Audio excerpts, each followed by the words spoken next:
dans la mesure du possible, soit sur chacun d'entre vous. Mandat d'arrêt international. Mandat d'arrêt international.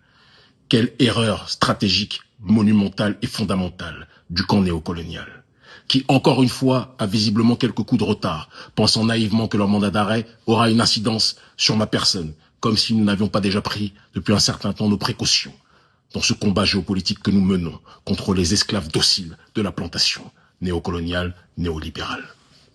Alors, il est important déjà de contextualiser la situation, sans quoi personne ne comprendra de quoi il en retourne. Je suis issu d'un pays qui se nomme le Bénin. Pays qui, depuis 2016, a été pris en otage par un prédateur économique absolu, qui dirigeait déjà économiquement le pays depuis très longtemps, car il s'était accaparé toutes les ressources de l'État, pendant que la majorité de la population vivait déjà dans des difficultés.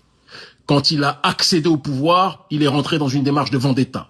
N'oubliez pas que lui-même avait subi et vécu un mandat d'arrêt international en octobre 2012 pour tentative de coup d'État contre le président de l'époque, Yahya Boni, d'accord, et tentative d'empoisonnement et d'assassinat contre ce même président. Quand il est arrivé au pouvoir en 2016, Patrice Talon est rentré dans une vendetta politique et dans une accentuation du processus de spoliation des ressources de l'État, de prédation économique absolue, d'injustice sociale qu'il a érigée en religion, d'exclusion systématique de toute force d'opposition des scrutins majeurs aux élections. Au présidentiel, depuis que Talon a pris le pouvoir, il n'a jamais accepté que l'opposition puisse se présenter. C'est très important que l'on puisse quand même le rappeler. Patrice Talon a fait assassiner en 2019 et 2021 des centaines, plusieurs centaines de Béninois qui ne demandaient qu'une chose, le droit de pouvoir voter pour qui ils voulaient et non pas pour des candidats que le président Talon leur imposait. Parce que le peuple béninois souffre dans cette injustice sociale.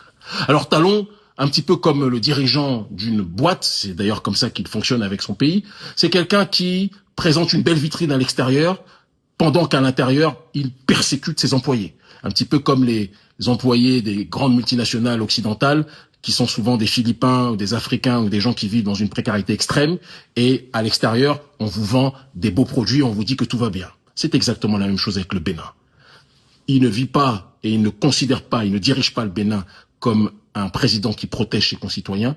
Il dirige le Bénin en voyant la population comme ses sujets, d'accord, ses soumis, qui doivent faire ce qu'il dit, se taire, sans quoi ils seront assassinés ou incarcérés en masse, comme c'est le cas depuis sa prise de pouvoir, ou poussés à l'exil. C'est la réalité des faits, et vous et moi le savons.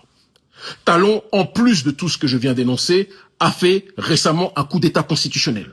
Il a violé la Constitution, même s'il a payé les hautes juridictions pour qu'elles présentent un semblant de légalité à son coup d'État constitutionnel, en créant un Sénat sans référendum composé de gens non élus, qu'il va diriger, soit par un prête-nom, soit directement, et qui lui permettra de diriger comme une sorte d'ayatollah néocolonial, ayatollah de la France-Afrique, à la tête du Bénin. Il dirigera le prochain président et il dirigera l'Assemblée nationale via son poste au Sénat. Il a prolongé le mandat électif de ses pions, sans l'aval de la population. Et il accentue le processus plus que jamais d'injustice sociale en étant désormais dans une logique de, comment dirais-je, d'expression ostentatoire de leur richesse pendant que la majorité de la population vit dans la précarité économique, la précarité sociale et la précarité politique. Il a interdit les manifestations de la population. Plus de manifestations syndicales ne sont autorisées, sauf quelques-unes par exception si elles sont dirigées par des gens du camp Talon. Et vous pensez que quand vous agissez de cette façon, depuis bientôt 10 ans, qu'est-ce qui va se passer au sein de la population? Il y a un proverbe qui dit que celui qui engendre un coup d'État constitutionnel connaîtra en récolte un coup d'État militaire. C'est exactement ce qui s'est passé le 7 décembre. Vous avez poussé, président Talon, le bouchon beaucoup trop loin. Parce que vous pensez que comme vous terrorisez beaucoup de Béninois, tous les Béninois allaient se taire. Mais non. On l'a vu dans les groupes WhatsApp.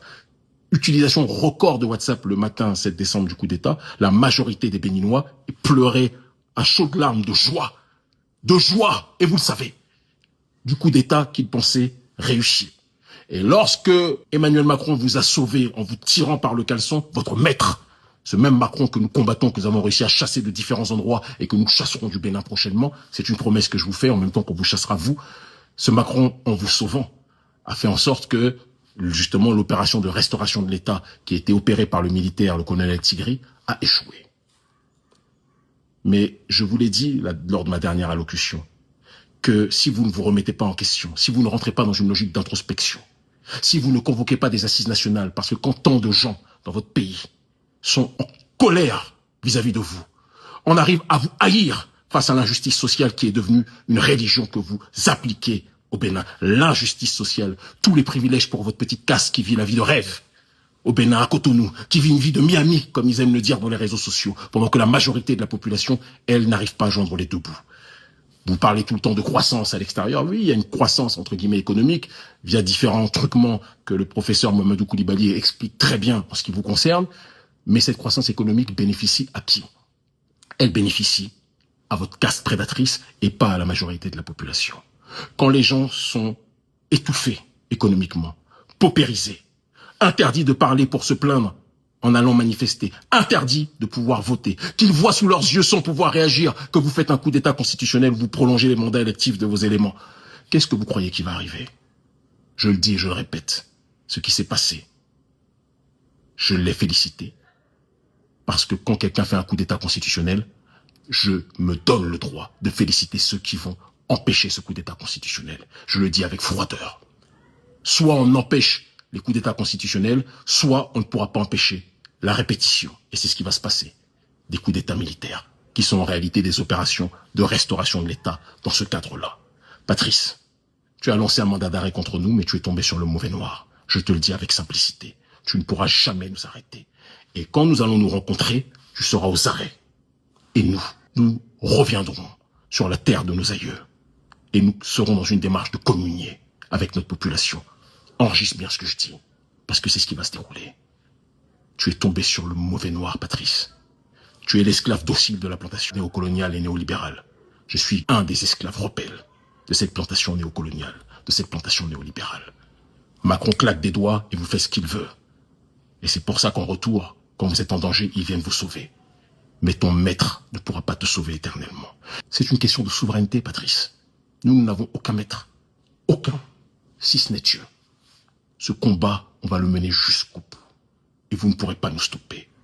Par amour de notre peuple, en l'honneur de nos aïeux méritants, et par soumission à la rectitude, à la justice, dimension dans laquelle nous sommes installés depuis longtemps. Nous irons au bout de ce combat, et tu ne pourras pas nous stopper.